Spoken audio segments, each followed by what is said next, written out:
up, my fellow creepers and things that go bump in the night? Welcome back to yet another episode of Creature of the Night. I am your host, Toxin, of course, your friendly neighborhood sinner. You should know what to do. Hit that subscribe button, hit that little bell to let you know every time I upload so you can keep up to date with me.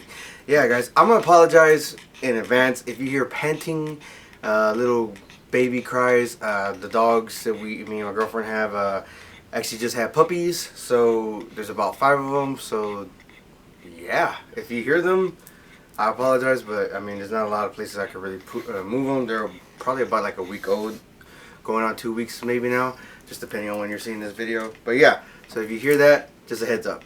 Oh, I don't know if I said this in past videos, but any kind of movie with dolls, possessed dolls, dolls coming alive, or any kind of thing revolving dolls, it kind of gets me. This is Kevy. He wanted to get in the video. He's jumping up on here. So if you see him randomly jumping, you know why too. So yeah, but so why not do this video? I'm surprised I haven't done it sooner. It is a little bit older. Speaking of course of dead silence. She's here. What's going on? Beware the stare of Mary Shaw. She had no children, only dolls. Destroy the dog! And if you see her, do not scream. Or she'll rip your tongue out at the seam. So yeah, this one did creep me out a little bit. Starting off, oh my, get down. Starting off, it's been a while since I've seen a movie. I'm not gonna lie, but what I can remember, it is based off of main star, the son who decides to leave this town, and that his father, who is actually like owns money, I believe, maybe he cuts him off or something like that. Where something's going on, it affects his dad's life. Like his health is really at risk right now, and his dad did remarry, so that kind of like pushed him away because, you know, after the mom's death, you know, they just really don't want nothing to do with the parents or anything like that. So he left town. He's called back again because his father is suffering health issues. And that's when, like, it kind of revamps the legend. One thing I do, it's kind of iffy. It's a hit or miss if it's done right. I hate when they do like the urban legends, like when it's in the middle of the film. I prefer to let me know what's going on so I could kind of understand and have an idea of where I'm in for. I'm not saying that the other ones that keep you guessing and then reveal like the legends of the creature or whatever the hell is killing people, like, not that those are not good movies. It's just, I don't know, I always like to hear the urban legends. That's my shit. I love urban legends. So for anything like this, especially, you know, something that's been made up or whatever, I just really enjoy it.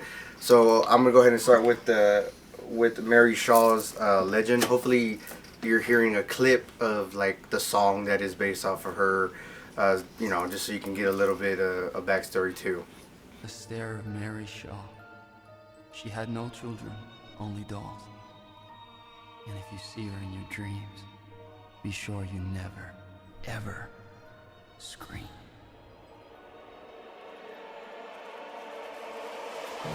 It actually turns out that she was like a famous puppeteer. She was like so good at puppeteering, you know.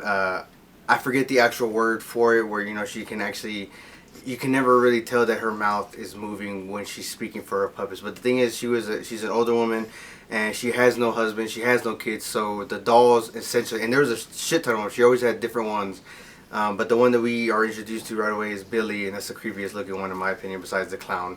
That again, but clowns kind of get to me every now and then. I'm not gonna lie, I was scared of it for the longest time. We're introduced to this one, so that seems to be like her favorite. But so her life revolved around these puppets, and one day, like, they built a grand theater, you know, and she's like performing there, and a little kid actually ends up calling her out saying, "Oh, I can see her lips moving, it's fake," you know. And she is actually offended by this. She's like, "No, you know, it's actually not even her. It could be her.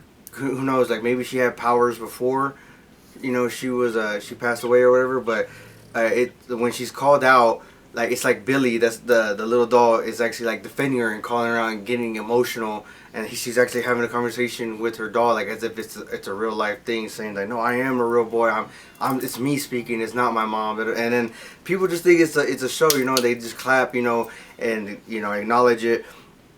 And later that night, it seems to be that that kid goes missing. Like something happens, and they end up. I believe they end up finding him because she lived above the Grand Theater, like in some kind of room above stairs. And I think they actually end up finding him, and he's actually turned into a puppet. So I forget what they end up doing. They end up cutting her tongue out, and I don't remember if they hang her or what's the deal, or they burn her. Not entirely sure.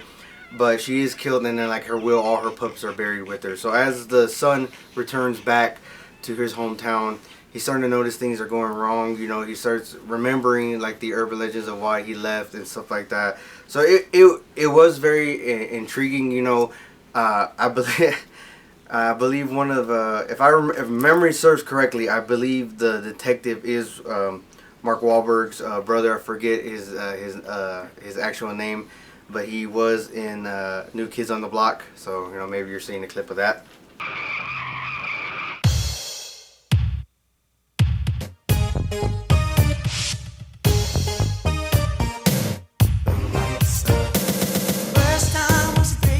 Detective, and it's funny to see him play the detective. You know, all these murders that are happening, it seems to have awoken once the son had arrived back into town. You know, it's always like that. It's just like it turns out that we learned that the family had something to do with the murder. Like, they were the main instigators that went and actually killed Mary Shaw. So she's not gonna rest until that entire bloodline is killed.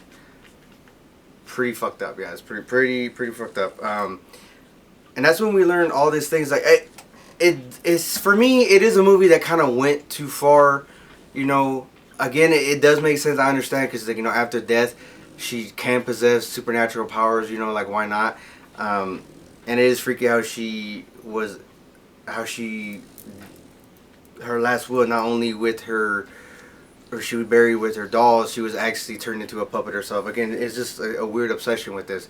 But once her soul is rectified and come back, it turns out like the whole thing is like the dad was already actually dead, and he was being controlled by his wife, his new wife. And it turns out that the wife was actually a puppet of Mary Shaw's as well. And she even sends Billy to go kill the wife of the son, and she is then turned into a puppet. The whole thing too, you know, dead silence, like, you know, if you scream, she rips your tongue out. And the crazy thing is, because she has no tongue, the tongues that she rips out, she actually collects. There's a creepy ass part where she actually like sticks out her tongues, and it's just every tongue of every person that she's ever killed, all attached, and it's just weird, long, deformed looking thing, but she can mimic anybody's voice, which was pretty fucking crazy to me too as well. So yeah, you know, knowing all this, he's actually doing pretty good. He's not screaming. Even all the shit that is going on, hopefully you're seeing all the stuff that he has to go through to figure out what the hell is going on, and hopefully put to rest this tormented soul so he can save his soul. But you know, towards the end, once he finds out that his dad's a puppet, his wife is killed and then turned into a puppet, his stepmother's is actually a puppet, he just lets out one last big scream, and that's boom. You just see him, like, they're in this, like, I think of it like the Chucky, the Good Die doll, where he was in that box with just a little window you could see his face, and it's 6 of them, you know, the last remaining of the family, and then boom, that's it. You know, like, it was insane. It was good. It kept me at the edge of my seat, but there was a lot of times where I'm just like, why? You know, I don't understand how this could be possible. It seemed like this was already set up, like the new wife was already part of the family before she got rectified, so I don't understand how that happened.